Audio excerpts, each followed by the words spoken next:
नमस्कार दोस्तों, learn more channel में आप सबका स्वागत है। मैं हूं सतीश और आज मैं आपको एक एक्सेल का जो शक्तिमान फंक्शन है उसका और एक यूज यहां पे बताने वाला हूं दोस्तों। जैसे मैंने पहले ही बोला, एक्सेल में एक शक्तिमान फंक्शन का पहले एक वीडियो मैंने अपलोड कर दिया दोस्तों, और उसी फंक्शन का यहां पे एक डिटेल यूज आज आपके साथ में शेयर कर रहा हूं। फॉलो फंक्शन से मैक्स प्रॉफिट हम कैसे निकालेंगे यहाँ पे हम सीखने वाले हैं। तो यहाँ पे पहले आप देख सकते हैं कि मेरी कंपनी के एग्जांपल के तौर पे मैंने मैन्युफैक्चरिंग लिया है। यहाँ पे टीवी, एलसीडी, एलईडी, ये एक एग्जांपल आपको शो करना था तो मैंने एक छोटा सा एग्जांपल ले लिया है। और यहाँ पे जीरो क्वांटिटी उनकी मैन्युफैक्चर दिखाई दी है और हर एक क्वांटिटी के प्रॉफिट यहाँ पे मैंने लिखा है, मतलब एक क्वांटिटी के पीछे इसका कितना प्रॉफिट पर आइटम। तो एक क्वांटिटी अगर मैं टीवी मैन्युफैक्चर करता हूँ तो 420, और एलसीडी करता हूँ तो ये 425, और एलईडी करता हूँ तो 425 रुपीज प्रॉफिट है।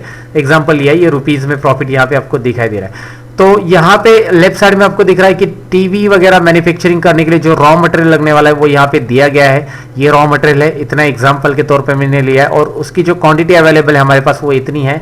तो मैं कितनी क्वांटिटी यहाँ पे मैन्युफैक्चर करने के बाद कौन सा प्रोडक्ट मैं यहाँ पे मैन्युफैक्चर करूँ जिससे मुझे ज्यादा से ज्यादा मैक्सिमम प्रॉफिट मिले, ये मुझे यहाँ पे कैलकुलेट करना है दोस्तों। तो यहाँ पे कौन सी क्वांटिटी के हिसाब से मतलब मुझे प्रॉफिट मिल रहा है, ये यहाँ पे जैसे कि मुझे इसका प्रॉफिट, इन दोनों का प्रॉफिट तो ऐसे सेम है। साथ ही में यहाँ पे आपको दिख रहा है कि रिक्वायर्ड क्वांटिटी, मतलब ये पर्टिकुलर एक टीवी मैन्युफैक्चर होने के लिए इतने सारे ये प्रोडक्ट लगते हैं। जैसे कि स्क्रीन में आपको दिख रहा है 1 है, स्क्रू 20 है, इलेक्ट्रॉनिक बोर्ड 1 है, बटन पैनल्स 1 है, बॉडी 1 एंड स्पीकर 2।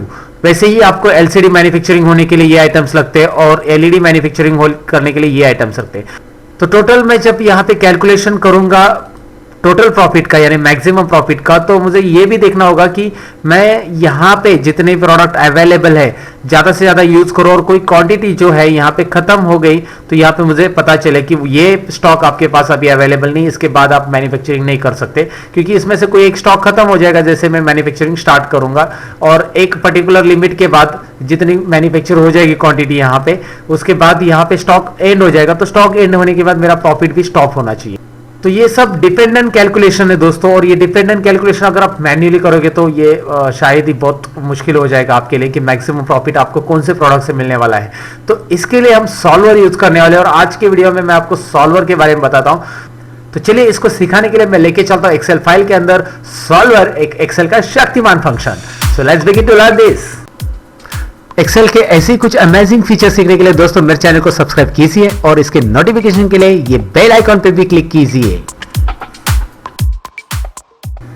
तो चलिए दोस्तों, यहाँ पे मैं आपको पहले डेटा समझा देता हूँ। मैंने वैसे इंट्रो पार्ट में समझाने की कोशिश की, लेकिन शायद थोड़ा सा वहाँ पे नहीं समझा होगा, तो यहाँ पे एक्सप्लेन कर देता हूँ। पहले यहाँ पे आपको दिख रहा है टीवी, एलसीडी और एलईडी, और एक टीवी बनाने के लिए मुझे मेरी कंपनी में ये मैन्युफैक्चरिंग क्वांटिटी रिक्वायर्ड होती है जो यहाँ पे प्रोडक्ट दिए हैं उसकी। जैसे कि यहाँ पे मुझे एक स्क्रीन लगता है 20 screw, 1 electronic board and button panels, body वगैरह ये सब मिला के एक टीवी मेरा मैन्युफैक्चर होता है। इतनी क्वांटिटी एक प्रोडक्ट बनाने के लिए लगता है एलसीडी के लिए, और एलईडी के लिए भी एक प्रोडक्ट मैन्युफैक्चरिंग करना है सिंगल प्रोडक्ट, तो मुझे इतनी क्वांटिटी लगती है।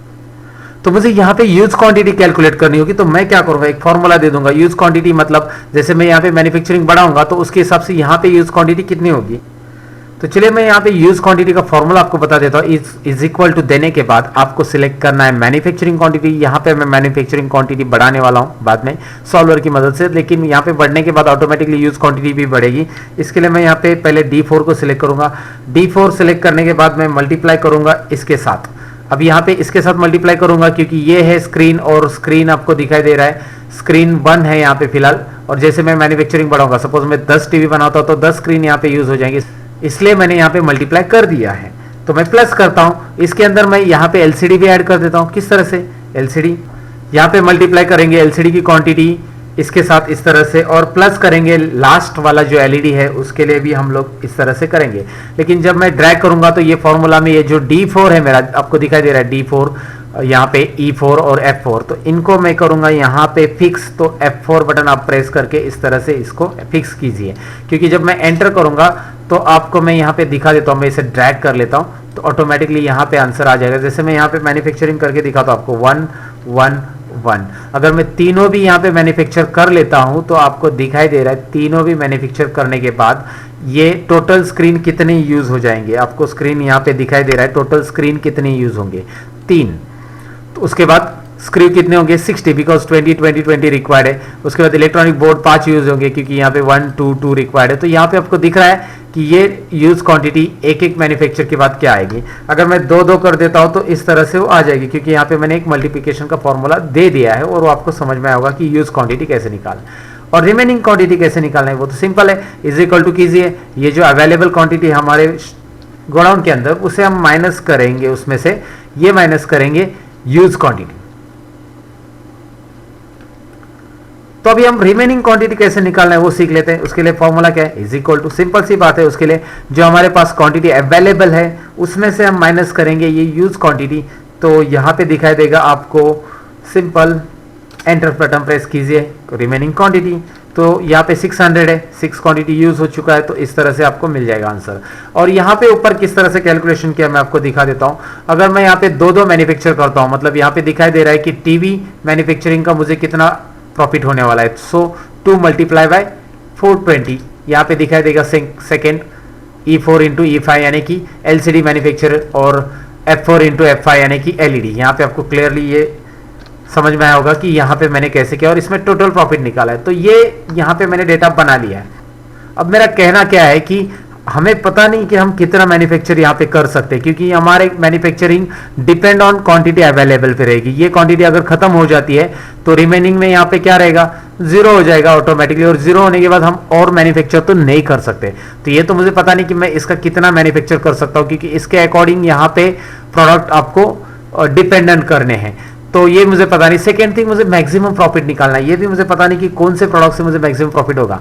हालांकि मैं बोल सकता हूँ कि ये दोनों प्रोडक्ट से मुझे मैक्सिमम प्रॉफिट हो सकता है, लेकिन मैं बोल सकता हूँ, लेकिन इसमें आप देखेंगे कि उनका जो प्रोडक्ट यहाँ पे यूज हो रहा है उसमें तो ज्यादा प्रोडक्ट यूज हो रहे हैं ना। ये यहाँ पे आपको टीवी में दिख रहा है तो कम प्रोडक्ट यूज हो रहा है। जैसे कि यहाँ पे आपको ये 3 प्रोडक्ट दिख रहे हैं, वो कौन से प्रोडक्ट है मैं आपको दिखा देता हूँ। Electronic board, button panels and body, ये तीनों भी प्रोडक्ट आपको दिख रहे हैं। ये 1 ही यूज हो रहे हैं, हालांकि यहाँ पे आपको इसमें ज्यादा यूज हो रहे हैं। तो कौन से प्रोडक्ट में प्रॉफिट है, क्योंकि यहाँ पे ये डिपेंडेंट हो जाएगा उसके साथ, प्रॉफिट के साथ। अगर आपके पास ये प्रोडक्ट यहाँ पे ज्यादा क्वांटिटी ले रहे हैं मैन्युफैक्चरिंग के लिए रॉ मटेरियल का, तो इसमें प्रॉफिट तो कम होने के चांसेस हैं।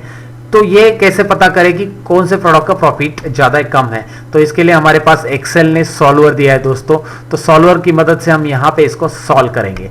तो सॉल्वर कैसे ऐड करना है इस वीडियो में तो मैं अभी आपको बताने वाला नहीं हूँ, क्योंकि मैंने पुराने बहुत सारे वीडियोस में आपको सॉल्वर ऐड करना बता दिया है। अगर आपको सॉल्वर फंक्शन ऐड कैसे करना है डेटा टैब में, यहाँ पे जैसे आपको दिख रहा है सॉल्वर पहले से ऐड है, ये पता नहीं है, तो इस जो वीडियो है इसमें आपको ऊपर आई बटन दिख रहा है, उसमें मैंने वीडियो लिंक किया है कि सॉल्वर का किस तरह से शक्तिमान फंक्शन, वो पहले सीख लो आप। एक बार छोटा सा सॉल्वर आप सीखेंगे तो ये सॉल्वर ऑटोमेटिकली आ जाएगा। तो सॉल्वर ऑलरेडी मैंने ऐड कर दिया है, तो फिलहाल मैं सॉल्वर क्लिक कर देता हूं यहाँ पे। और क्लिक करने के बाद पहले से जो सॉल्वर ऐड किया है उसे मैं रिसेट ऑल कर देता हूं, क्योंकि पहले से मैंने सॉल्वर किया तो इसे रिसेट कर देता हूं, मैं हटा देता हूं। ये सॉल्वर मुझे नीचे अभी फिलहाल रिसेट और इसे ब्लैंक कर दिया मैंने। तो मैंने रिसेट ऑल कर दिया, कोई सॉल्वर में अभी कमांड नहीं मेरे पास, सॉल्वर ले लिया, ब्लैंक आ चुका है। अब मैं आपको सेट ऑब्जेक्टिव के साथ बताने वाला हूं। सेट ऑब्जेक्टिव हमारी है ये सेल। अब ये सेल देखो, ये सेल जो है इस सेल से रिलेटेड है, इन दोनों सेल्स के साथ, और ये दोनों सेल्स नीचे के सेल्स के साथ रिलेटेड है। दोनों तो नहीं है, लेकिन सपोज ये सेल्स तो नीचे के सेल्स के साथ रिलेटेड है क्योंकि वहां पे मल्टीप्लाई होके आ रहा है। तो मैं उसका डिपेंडेंट रिलेशन यहाँ पे देने वाला हूँ, किस तरह से आपको बता देता हूँ। सेट ऑब्जेक्टिव यहाँ पे मैंने दिया, और सेट ऑब्जेक्टिव के बाद मैक्सिमम प्रॉफिट मुझे चाहिए, तो मैक्स पे मैं क्लिक करूंगा। बाय चेंजिंग वेरिएबल में मुझे इन सेल्स में चेंज करना है, तो मैं ये सेल सिलेक्ट कर लूंगा। कौन सी सेल सिलेक्ट किया है, क्वांटिटी जो मैन्युफैक्चरिंग की है वहां पे बढ़ने वाली क्वांटिटी ऑटोमेटिकली, और आपको पता चलेगा किस तरह से वो रिजल्ट आने वाला है। तो मैंने सिलेक्ट कर लिया। तो चलिए, मैंने यहाँ पे सिलेक्ट करने के बाद आपको यहाँ पे एक ऑप्शन दिखा देता हूँ। यहाँ पे सब्जेक्ट टू कंस्ट्रेंट, जो कि मैंने बताया ऑलरेडी पुराने वीडियो में। यहाँ पे भी आप देख सकते हैं कि कंस्ट्रेंट क्यों रखना है हमें।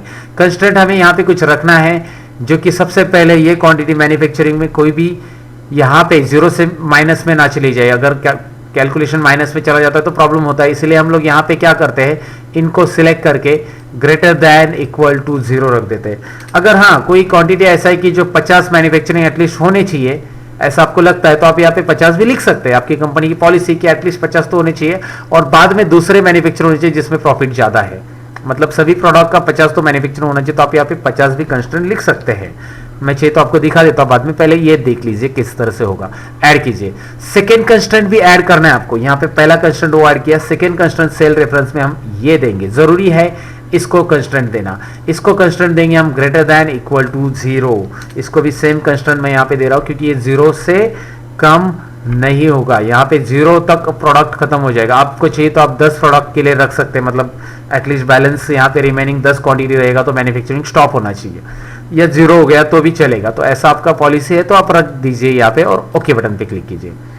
अब आपको मैं सॉल्व करके यहाँ पे दिखा देता हूँ। यहाँ पे कंस्ट्रेंट क्या है आप देख सकते हैं, कंस्ट्रेंट हो चुके हैं सेट, और कंस्ट्रेंट्स और बाय चेंजिंग वेरिएबल क्या लिखना है वो भी मैंने आपको बता दिया। सॉल्व करके मैं आपको दिखा देता हूँ और यहाँ पे ओके बटन पे क्लिक करता हूँ। यहाँ पे ऑटोमेटिकली सॉल्व होके आ चुका है। यहाँ पे आपको दिख रहा है 295 130, सबसे ज़्यादा प्रॉफिट आपको इसमें है टीवी में, वो मैंने आपको बताया। यहाँ पे आपको प्रॉफिट कम दिख रहा है दोस्तों, लेकिन इसका जो क्वांटिटी यूज हो रहा है इसके साथ उसका रिलेशन है।